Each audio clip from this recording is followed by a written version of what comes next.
मैं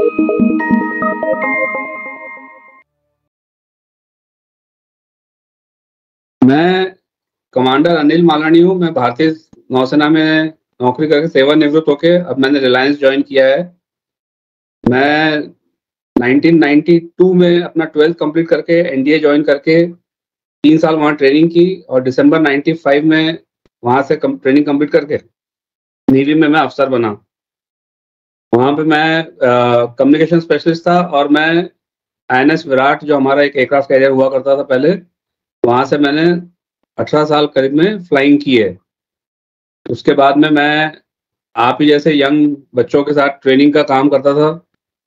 फिर उसके बाद मैं 2022 में रिटायर हुआ और मैंने फिर रिलायंस ज्वाइन की। यहाँ रिलायंस में करंटली मैं रिलायंस का एक बहुत बड़ा पोर्ट है जामनगर में, उसके सिक्योरिटी की देखभाल करता हूँ। Abid, can you introduce yourself? Yes. So good morning everyone. I'm Abed Mikhail. I am working with Reliance का एक renewable energy section है. So I just joined Reliance 2 years back, and I'm very young compared to Anil sir. I'm just 26 years of age. So Anil sir will be taking the lead in this particular session, and I'll be assisting him. So in the beginning, I guess he'll be detailing about the ocean and its types, and I'll be taking up the aquatic life for you guys. Are you guys interested? Okay, Anil, off to you. Yeah, thanks. So बच्चों, आप में से किसी ने समुद्र की सैर की है कभी? चलिए आज एक आपको इंटरेस्टिंग जर्नी पे ले चलते हैं समुद्र के बारे में। जैसे कि मैंने अभी बताया कि मैं नेवी में था और बहुत मतलब भगवान की मेहरबानी थी कि 25 साल मैं समुद्र के इर्द गिर्द रहा हूँ और अभी भी मैं समुद्र के नौकरी ही कर रहा हूँ। समुद्र एक बहुत ही बड़ी फैसिनेटिंग चीज है जो आप लोग जिंदगी में एक बार जरूर एक्सपीरियंस करना। तो विल स्टार्ट। तो what is ocean? Ocean is nothing but it's, जैसे पूरी जो धरती है ये 2 भागों में बटी हुई, जैसे हम आप देखते हैं एक जगह पानी है और कुछ जगह जमीन है। बट एक्चुअली देखा जाए तो पूरा जमीन एक पानी का ही स्तोत्र है और जहां पानी का लेवल कम है वहां जमीन ऊपर आ गई है और जहां हम लोग अभी रहते हैं धरातल पे। Otherwise ocean earth is a continuous body of salt water. And कितना पानी है समुद्रों में?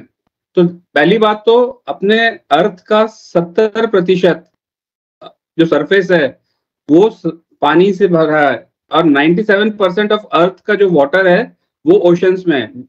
आप समझ लीजिए 97% of earth water is in oceans. और 2% जो आप लोगों ने कभी सुना होगा एंटार्क्टिक आर्टिक सर्कल जो ग्लेशियर्स हैं वहां पे है। इसका मतलब सिर्फ पूरे पृथ्वी का 1% पानी हमारे नदियों और तालाब, डैम्स, इन सब जगह पे है। तो आप एक अंदाजा लगा सकते हैं कि कितना बड़ा अर्थ का पार्ट ओशन है जो अभी हमको एक्सप्लोर करना बचा है। तो आप लोगों ने शायद ज्योग्राफी में पढ़ा होगा ओशन, सी, बे, गल्फ, ये सब क्या चीजें हैं। मैं इन शॉर्ट बोलूंगा, ओशन, सी, बेस, गल्फ ये सब ओशन का ही पार्ट है। तो जैसा कि आप स्क्रीन पे देख रहे हैं ये जो ब्लू एरिया दिख रहा है, सॉरी,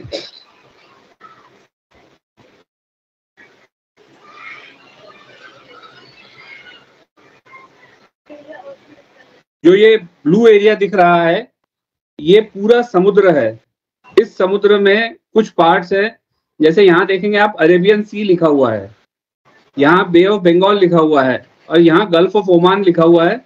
वैसे ही ये जो एरिया है अभी जहाँ यहाँ पे मैं रहता हूँ, जहाँ पे अभी पॉइंटर है, ये है गल्फ ऑफ कच्छ।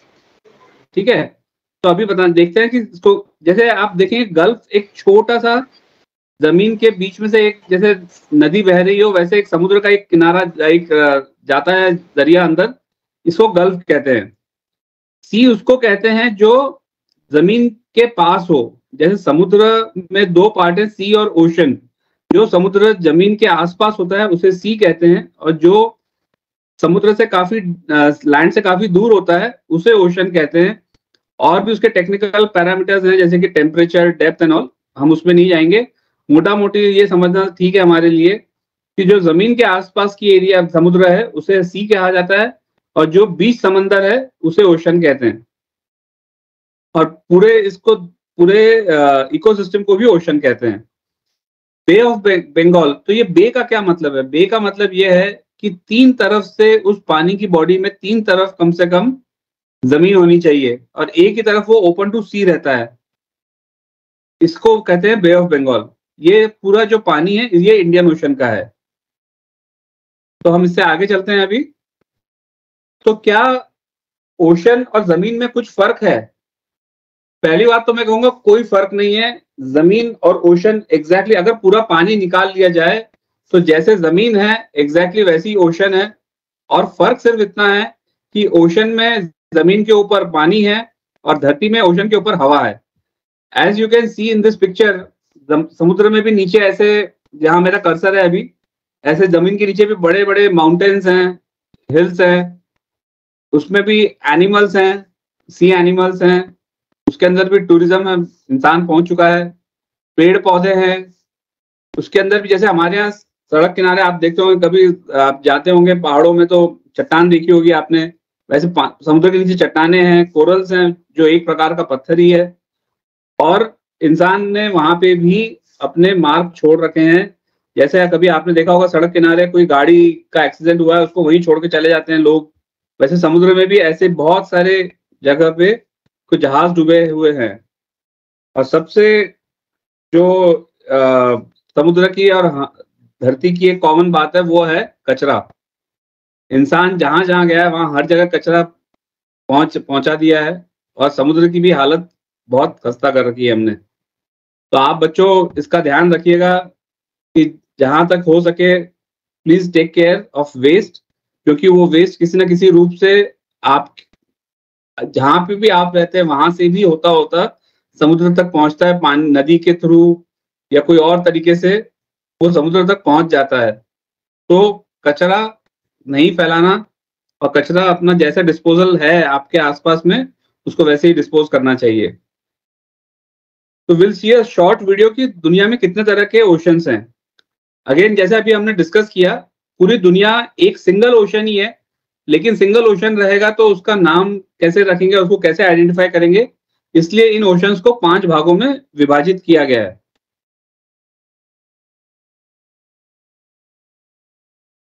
आवाज आ रही है आप लोगों को? अभी क्या?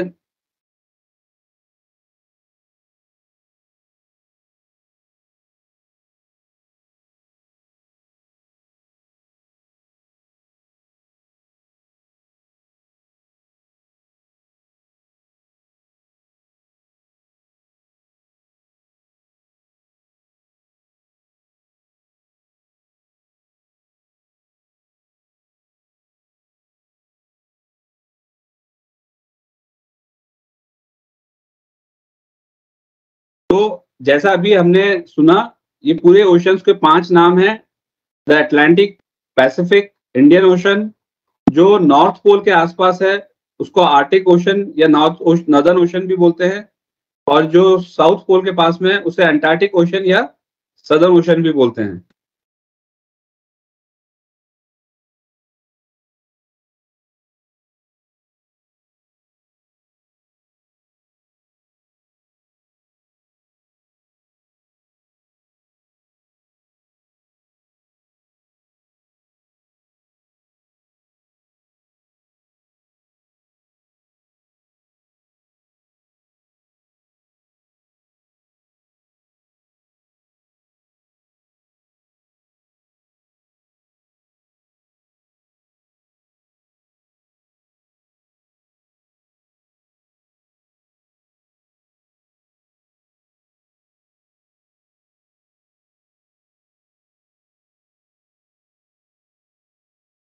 ये जो मारियाना ट्रेंच है, ये सारे पूरे समुद्री सतह का सबसे डीपेस्ट पार्ट है। ऑलमोस्ट 37,000 प्लस फीट डीप है। यहाँ से एक 15 मील लंबी एक धरती में एक क्रैक है जिसको मरियाना ट्रेंच कहा जाता है, और ये दुनिया का सबसे लोएस्ट है। इसकी डेप्थ, यहाँ पे डेप्थ इतनी ज्यादा है कि अगर आप माउंट एवरेस्ट, जो सबसे बड़ा पहाड़ है धरती पे, उसको भी अंदर फिट कर देंगे उस मरियाना ट्रेंच पे, तो भी ऊपर कम से कम 6 से 8 हजार की फीट की गैप और बचेगी। यानी जो सबसे ऊंचा पहाड़ है उससे कहीं ज्यादा गहरा मरियाना ट्रेंच है।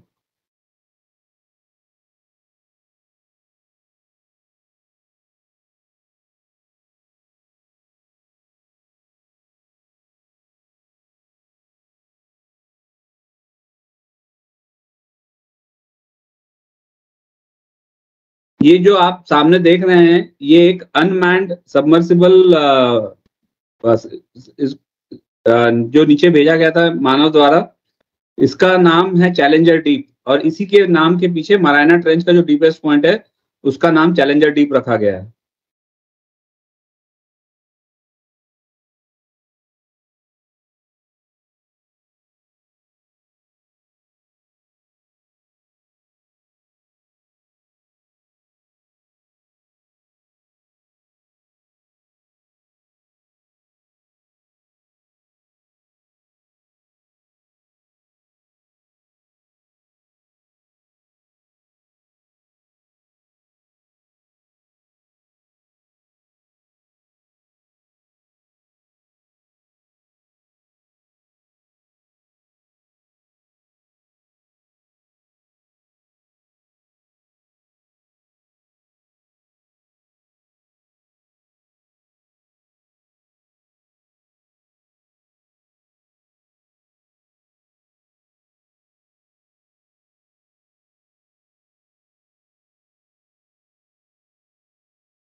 जो ऑयल दुनिया में पाया जाता है उसका सबसे ज्यादा प्रोडक्शन इंडियन ओशन से ही होता है।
ये जो अभी ग्रीन लाइट दिखा था वो पता है क्या है बच्चों?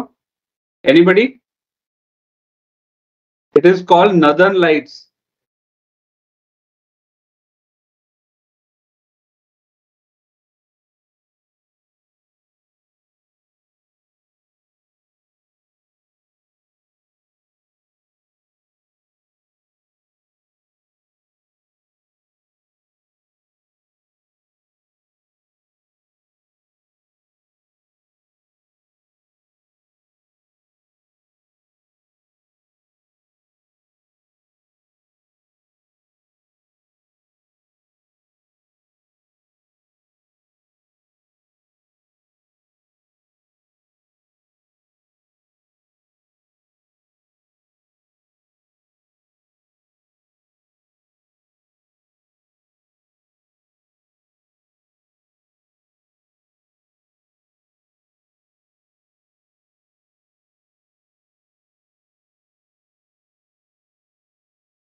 ये देखिए, ये ब्लू व्हेल का साइज है। और अगर आप देखते हैं जो हाथी, जो हम सबसे बड़ा जानवर जानते हैं धरती पे, अगर हाथी का साइज इतना है तो उसका कंपैरिजन में ब्लू व्हेल का साइज देखिए आप कितना बड़ा है। तो this is how big the blue whale is.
Saraswati school, आप लोग अपना माइक ऑफ कर सकेंगे थोड़ा प्लीज?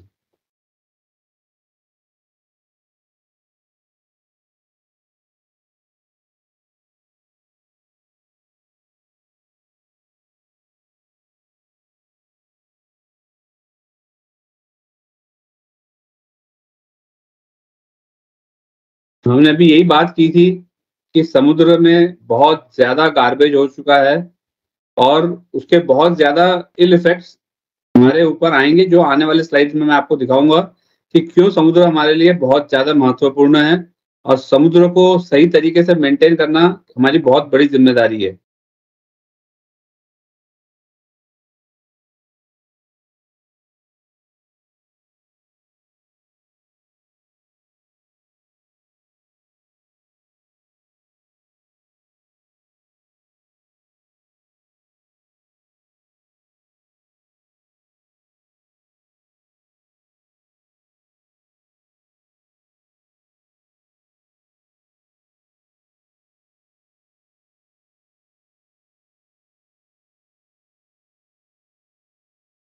तो बच्चों, are you raising your hand to help save the oceans? We all must raise hands to save oceans, okay? समझ रहे हैं आप लोग मेरी बात? हम सबको इसकी बहुत इंपॉर्टेंस है समुद्र की, और सबकी जिम्मेदारियां हैं कि हम समुद्र को बचाने में अपना जो भी योगदान है उसे करें। कैसे करना है वो आगे दिखाएंगे आपको। अच्छा, तो अभी हमने ये देख लिया कि समुद्र के नीचे भी वोल्केनोज है, जमीन के ऊपर भी वोल्केनोज है। वैसे ही समुद्र के नीचे पेड़ पक्षी, नॉट पक्षी, पेड़ जानवर वगैरह हैं जो धरती पे भी हैं। तो और हमने ये भी देखा कि मारियाना ट्रेंच की डेप्थ कितनी है। तो it will be very interesting जानने के लिए कि अलग अलग डेप्थ समुद्र में क्या क्या होता है। तो अगली स्लाइड में आपको वो दिखाऊंगा मैं।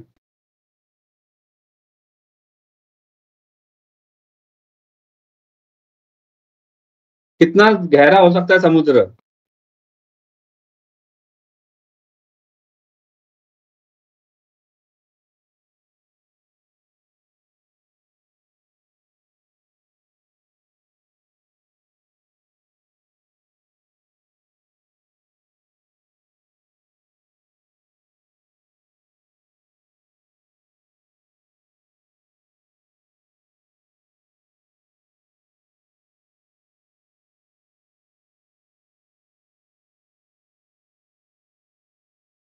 इसका मतलब ये है, ये जो यूएसएस पैटर्न, जो अमेरिका की सबमरीन है, ये पूरे विश्व का चक्कर लगाई थी 770 फीट पे। इसका मतलब पूरे समुद्र, दुनिया का समुद्र 770 मीटर, 770 फीट एक सिंगल लाइन है जो पूरे विश्व को घेरा कर सकती है। तो 770 फीट की डेप्थ तो है ही समुद्र में पूरे ऑल राउंड द ग्लोब।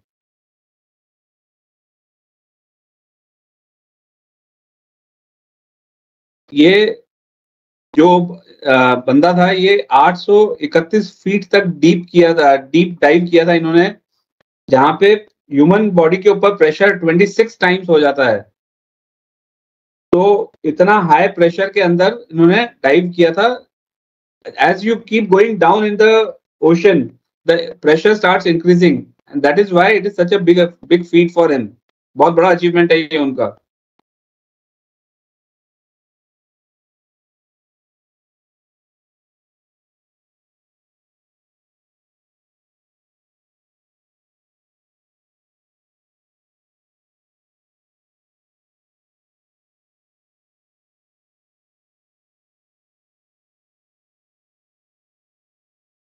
अभी अपने विश्व में जो सबसे स्ट्रॉन्गेस्ट मैन मेड मशीन है वो होती है न्यूक्लियर सबमरीन, जिसके अंदर सबसे बेस्ट मटेरियल टेक्नोलॉजीज वगैरह यूज करके बनाया जाता है उसकी सेफ्टी के लिए। न्यूक्लियर सबमरीन भी 1640 फीट के नीचे नहीं जा सकती। वो अगर उसके नीचे गई तो वो क्रश हो जाएगी, जैसे कि कोई टिन का कैन हो।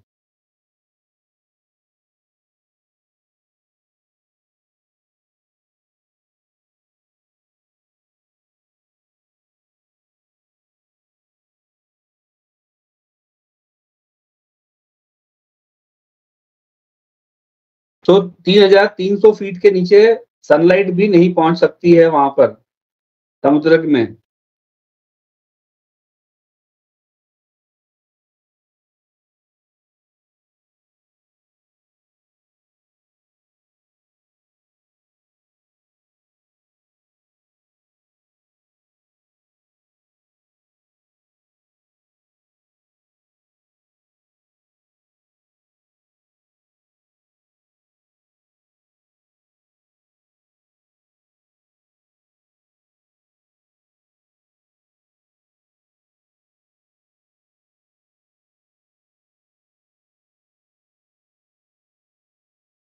आपने सुना होगा टाइटैनिक का जो इंसिडेंट हुआ था, जिसमें काफी लोगों की जाने गई थी।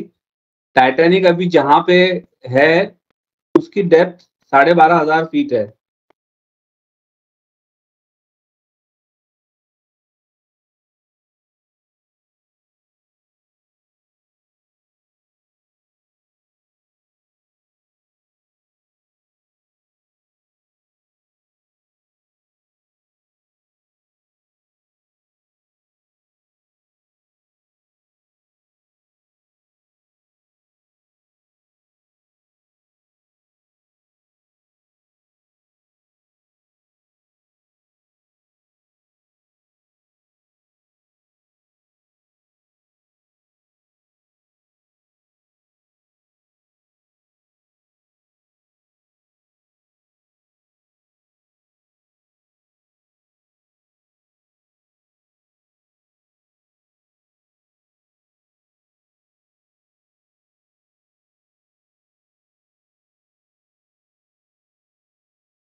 बच्चों, जैसे अभी हम लोगों ने इंडिया ने चंद्रयान 3 वाला मिशन किया था, आपने देखा ही होगा उसको। वैसे ही अभी इंडिया भी वैसे अभी इंडिया एक और मिशन करने वाला है, जिसमें हम अनमैन्ड सबमर्सिबल नीचे भेजने वाले हैं समुद्र में, वहां की जानकारी हासिल करने के लिए। और वो भी उसके भी बहुत अच्छे अचीवमेंट्स हैं उसके। वो शायद जब होगा तो न्यूज़पेपर में आएगा, आप लोग जरूर पढ़िएगा। तो आपको ये नॉलेज के साथ में उसको कंपेयर करिएगा तो आपको समझ में आएगा कि कितना बढ़िया अचीवमेंट है वो इंडिया का।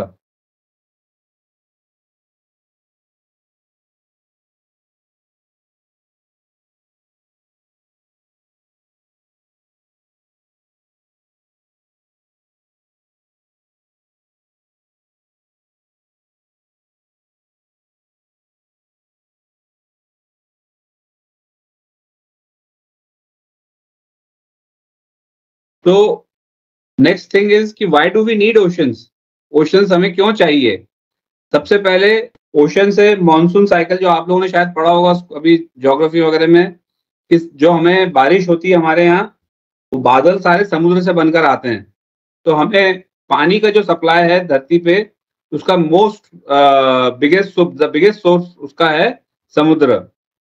फिर क्लाइमेट जो है, समुद्र पूरा ऑक्सीजन प्रोवाइड करता है। ऑलमोस्ट 70% से ज्यादा ऑक्सीजन जो हम लोग लेते हैं वो समुद्र के जो पेड़ हैं, समुद्र में जो नीचे जमीन में पेड़ हैं, उनका प्रोडक्शन होता है। और जो हम लोग कार्बन डाइऑक्साइड जनरेट कर रहे हैं इतना ज्यादा, 50 टाइम्स ज्यादा as compare to atmosphere, carbon dioxide is absorb by the oceans.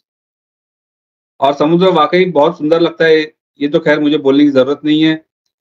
बहुत सारी मेडिसिन जो हैं अभी, उसका जो रॉ मटेरियल, जो बेसिक सोर्स है, वो जो समुद्र के जो वीड्स होते हैं, जो समुद्र में जो पेड़ होते हैं, उसके थ्रू जो समुद्र के क्रीचर्स हैं, जो लिविंग एनिमल्स हैं, उनके बेस पे वो उसका रॉ मटेरियल आता है। और ऐसी बहुत सारी डिस्कवरीज अभी करी जा रही हैं कि समुद्र में ये जैसा होता है वैसे उसको रेप्लिकेट करा जाए जमीन पे, ताकि हमें आसानी, मतलब और प्रोग्रेस कर सके हम साइंस में। ट्रांसपोर्ट में बहुत बड़ा योगदान है समुद्र का। इतिहास में जब से हमारी हिस्ट्री, रिकॉर्डेड हिस्ट्री है, तब से इंसान समुद्र में ट्रैवल कर रहा है। Air travel has just started some decades ago, but transport at sea has come much before even the road travel started fully, because तब हमारे, जब इंसान के पास में चलने के लिए गाड़ी नहीं थी, बैलगाड़ी तक नहीं थी, तब इंसान समुद्र पे बोट चला चुका है। तो the first original form of transport is the sea transport. खाना बहुत तरीके का, वेज भी खाना, अगर हमें ये लगता है कि समुद्र में हमें सिर्फ मछली खाने के लिए मिलती है या सी फूड मिलता है, तो ये गलत है। बहुत तरह के सी वीड्स भी हैं जो बहुत ज्यादा प्रोटीन रिच होते हैं, जो अभी कल्टीवेट किए जा रहे हैं for human use as a replacement for protein etcetera. तो ओशंस को हमें से क्या चाहिए? ओशंस की हालत अभी मैंने कहा काफी खराब हो रही है। वो खराब इसलिए हो रही है कि बहुत ज्यादा फिशिंग कर रहे हैं हम लोग।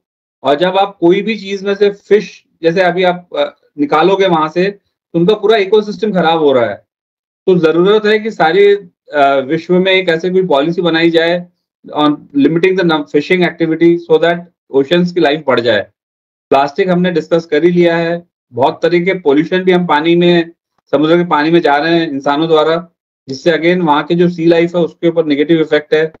और इन सब के चलते जो ओशन का पानी है वो गर्म होता जा रहा है। आपने सुना होगा global warming, sea levels are rising. तो ये जो इसके नेगेटिव इफेक्ट्स हैं, उसमें जैसे जैसे अगर समुद्र में पानी का लेवल बढ़ता जाएगा, तो धरती धीरे धीरे, और जो लैंड जिसमें हम लोग रहते हैं, वो और डूबते जाएगी। तो एक वो प्रॉब्लम है। उसके अलावा भी और इकोलॉजी पे बहुत तरह के प्रॉब्लम है, और उतना ही कम कार्बन डाइऑक्साइड वो एब्जॉर्ब कर पाते हैं जैसे टेम्परेचर बढ़ता है। तो हाउ कैन वी हेल्प? जो आप एक, हालांकि आप लोगों को अभी लागू नहीं है, लेकिन आप अपने पेरेंट्स को ये बात कह सकते हैं कि जो भी सी फूड खाया जाता है उसका सस्टेनेबिलिटी का जो उस पर सिंबल होता है वो चेक करके खरीदा जाए। अगर आप कैन वाला खरीदते हैं तो चॉइसेस जो हैं हमारे, जैसे मैंने आप लोगों को कहा, कचरा डालने का, कचरा डिस्पोज करने का, उसको जो भी आप लोग करते हैं उसके बारे में थोड़ा सा अपना ध्यान रखिए कि कचरा हम पानी में ना डालें या नदी नालों में ना डालें।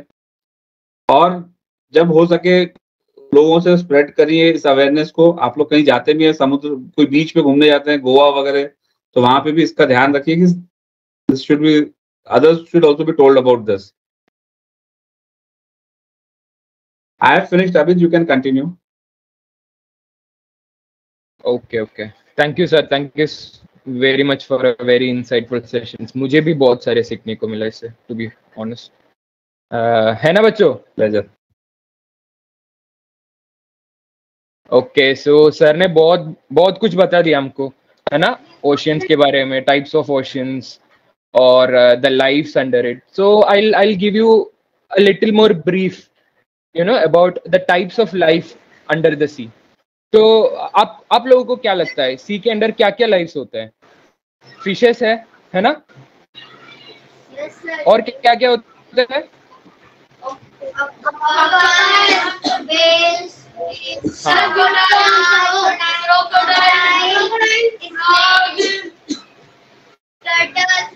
तो okay okay, these are all animals right. Plants होते हैं क्या समुद्र के नीचे? प्लांट्स होता है ना? Yes yes. So will start with, I'll share my screen. आप लोगों को दिख रहा है अभी? No sir.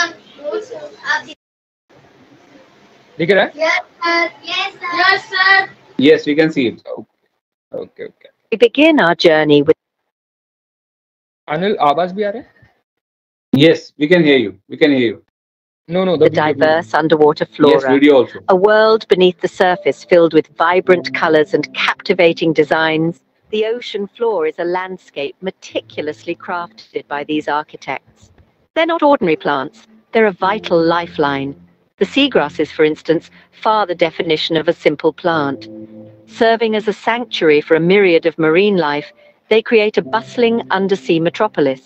Their contribution to the health and balance of coastal ecosystems cannot be overstated. They are the unsung heroes of our oceans. They provide a vital habitat for a...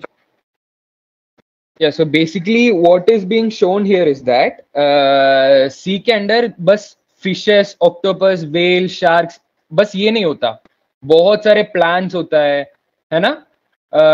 Trees जैसा kelp कुछ बोलते हैं उसको, trees जैसा पेड़ होता है उसके अंदर, जंगलों होता है ना? sea के अंदर. Apart from that, there are something called coral reefs also. Coral को क्या बोलते हैं सर हिंदी में? कोरल ही है वो. कोरल है ना? हाँ हाँ. तो कोरल पता है तुम लोगों को? कोरल देखा है कभी? मैं दिखाता हूँ आप लोगों. Yes yes yes. तो इस वीडियो में हम पहले लाइक सी ग्रास के बारे में बात कर रहे हैं. ग्रास सबको पता है ना?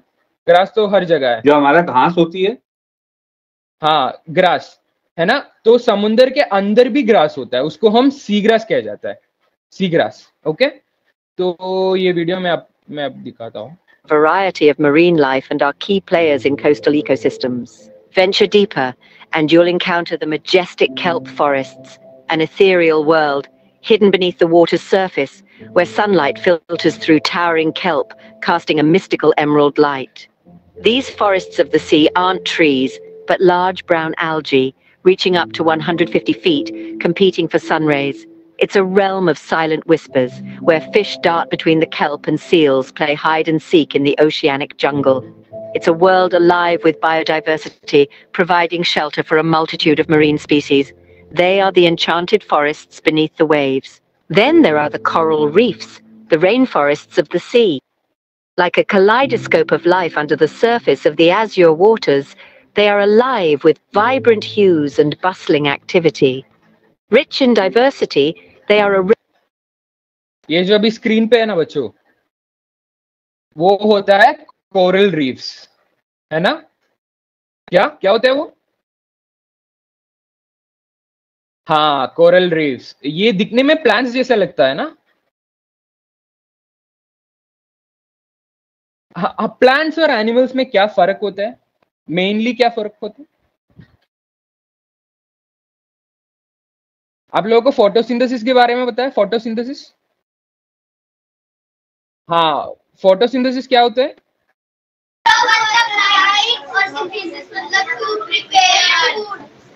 हाँ, तो प्लांट्स खुद के लिए फूड अंदर ही प्रिपेयर करते हैं ना, उसकी बॉडी के अंदर ही.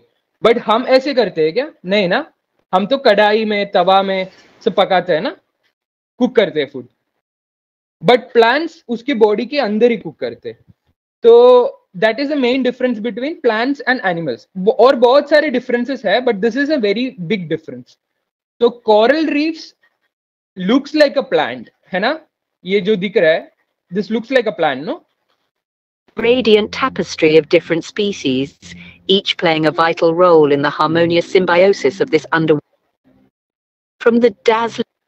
ये fishes नहीं है, coral reefs. ये जो plant जैसा दिख रहा है ना नीचे, वो होता है coral reefs. तो this coral reefs देखने में तो थोड़ा plants जैसा ही है, but they are actually animals.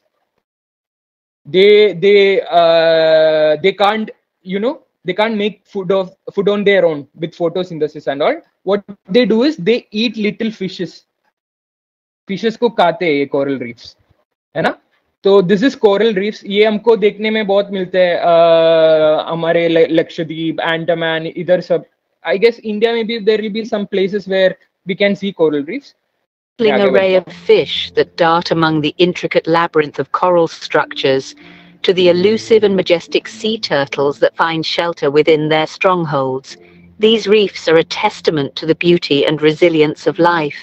Bursting with color and life, they are some of the most diverse ecosystems on Earth, providing shelter to countless marine species. And let's not forget the tiny but mighty algae and phytoplankton.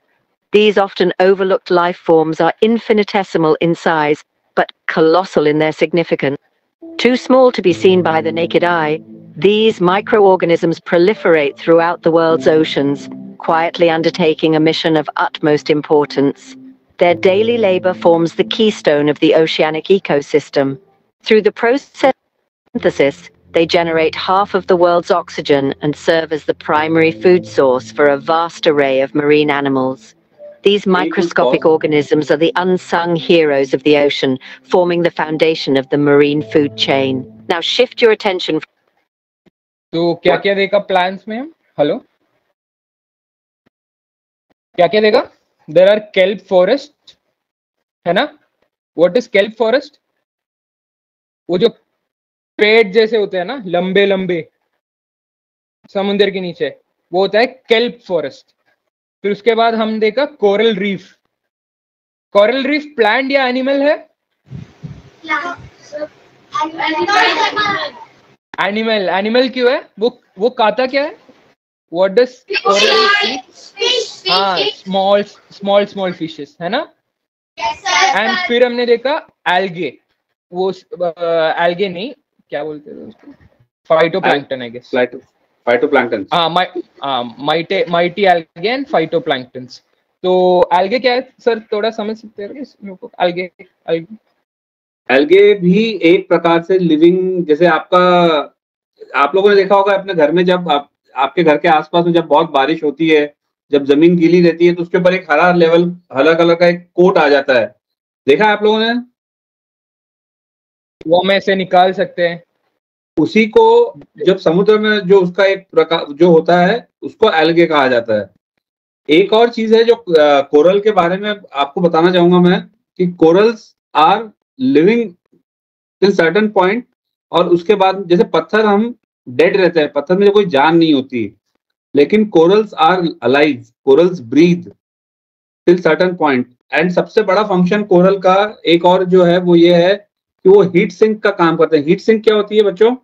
जो temperature होता है ना, उस temperature को वो absorb कर लेते हैं, और उससे वाटर का टेम्परेचर कम हो जाता है.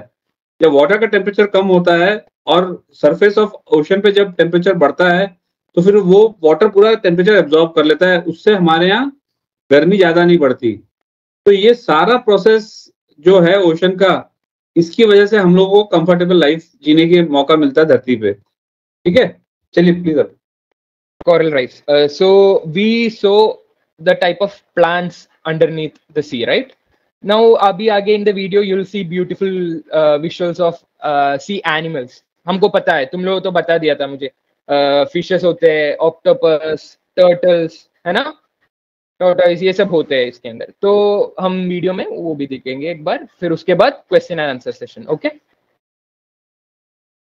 From the flora to the fauna, the amazing ocean animals. Allow your gaze to take in the beauty of this underwater kingdom. Take a moment to admire the exotic range of fish. Some scuttle in schools while others glide solo. Notice the majestic sea turtles that carry age-old wisdom in their ancient eyes, moving with a quiet grace. Observe the agile, supreme acrobats beneath the waves. Now let's focus on the playful dolphins, known for their grace and intelligence. These friendly creatures are the jesters of the sea, their playful antics bringing joy to all who see. But let's not forget the awe-inspiring great white sharks, the apex predators of the sea.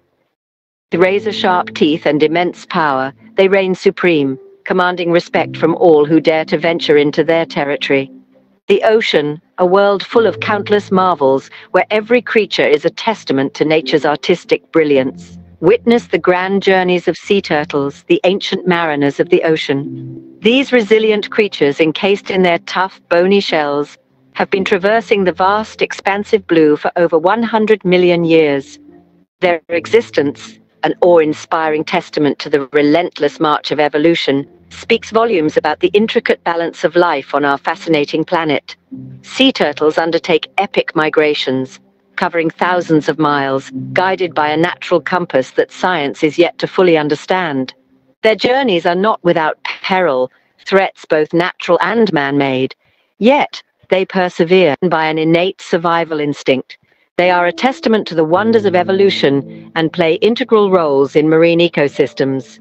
And finally, meet the octopuses, the masters of disguise. These enigmatic beings of the ocean depths captivate us with their mesmerizing abilities. Possessing 3 hearts that pump blue blood, they are unlike any other creature. Their flexible bodies can squeeze through the tiniest of spaces, making them true escape artists. What's more, each of their 8 arms is packed with hundreds of suckers, giving them an astonishing tactile sense. Highly intelligent, they exhibit behaviors such as using tools and solving complex puzzles, proving their brain power. Their most intriguing ability, however, is their ability इस video में अभी आपको octopus दिख रहा है? कहाँ पे है? to change their skin color and texture उसका in a skin देखो split अभी, second. वो कोरल This जैसा ही बन गया ना? camouflage capability, used for both hunting हाँ, इसको बोलते हैं कैमोफ्लैजिंग. कैमोफ्लैजिंग मतलब ये दुश्मन से बच के रहने के लिए वो खुद को इमिटेट करते हैं सराउंडिंग्स को, है ना? कैमिलियंस पता है? कैमिलियन सर उसको हिंदी में क्या कहते हैं? सरडा. गार्डन लिजर्ड जो होती है ना, सरडा बोलते हैं हिंदी में. हाँ हाँ, तो वो भी ऐसे कलर चेंज करते हैं ना? कलर चेंज करते हैं ना? They are color changing. So similarly, octopus also changes its colors, and octopus is very intelligent. वो हमसे ज्यादा इंटेलिजेंट है कभी कभी in some situations, especially when it comes to catching prey and all. and hiding renders them virtually invisible against their environment. With their unique behaviors and problem-solving skills, they truly are the fascinating creatures of the deep. In conclusion, the underwater realm of staggering diversity and breathtaking beauty. A world where the kaleidoscopic colors of coral reefs dazzle against the aquatic blue and life-thrown depths. It's a universe humming with a where every flick of a tail, every bubble of oxygen, every undulation of seaweed contributes to the grand symphony. From the Yeah, so that is basically that, the video. तो इसके अलावा भी बहुत सारे aquatic life है actually. Aquatic life is a very big and diverse biome actually. And उसमें actually sir ने बताए थे ना, हमने बहुत छोटा सा एक पार्ट डिस्कवर किया है अभी तक, बहुत सारे डिस्कवर करने के लिए बाकी है ना? सर ने दिखाया था ना वो वीडियो में, अनिल सर ने. हाँ, तो बहुत सारे अभी भी डिस्कवर करने के लिए बाकी है. तो वो सब मिलके it's a very big biome. You know, apart from this, what all we have sea horses, sea lions, है ना?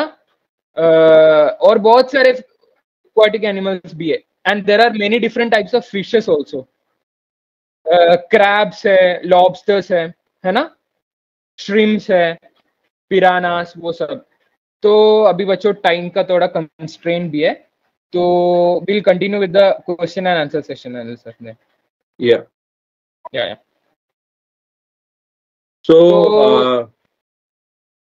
हाँ सर. बच्चों आपका कोई क्वेश्चन होगा? कोई अगर क्वेश्चन पूछना चाहता है तो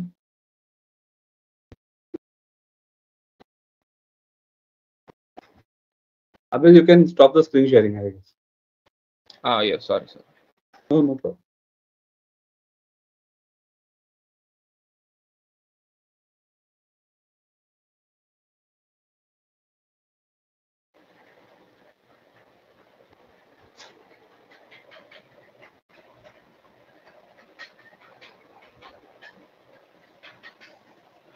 कोई क्वेश्चन है आपका? Okay then, did you enjoy, did you learn something? कुछ सीखा आप लोगों ने नया? Very good. My only suggestion is, जैसे अभी आबिद सर ने भी कहा, ओनली 10% ऑफ ओशन, सिर्फ 10% ओशन अभी हम समझ पाए हैं इंसान, 90% बाकी है। और जैसे मैंने आपको बताया कि मेरा समुद्र से काफी क्लोज वास्ता रहा है, मैं आपको ये कह सकता हूँ कि आप लोग अपना फ्यूचर करियर बना सकते हैं वहां पर, बहुत एक्साइटिंग करियर रहेगा। और अभी आप लोग काफी यंग है वैसे तो, लेकिन अभी से सोचना शुरू करिएगा कि कैसे कैसे आप लोग साइंटिस्ट बन सकते हैं, आप लोग मरीनर्स बन सकते हैं, आप लोग नेवी ज्वाइन कर सकते हैं। बहुत सारे ऑप्शंस हैं। समुद्र ऑलमोस्ट 48% से ज्यादा लोग इस पृथ्वी पे जो काम कर रहे हैं ऑर्गेनाइज सेक्टर्स में, और सॉरी अनऑर्गेनाइज सेक्टर्स में, वो एट सी काम कर रहे हैं। तो आप लोग, समुद्र is a very exciting place, पक्का एक्सप्लोर करिएगा, और हो सके तो घूमने भी जाइएगा। चलो, will take one picture with all of you. Abid will take a screenshot.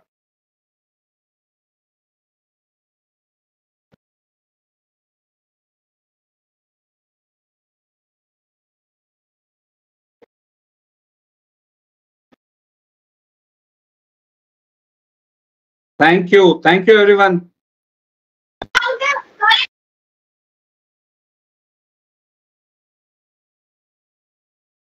We can log off.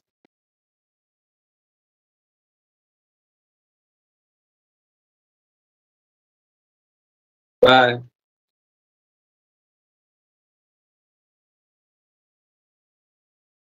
चलो Abid, thank you. Good day.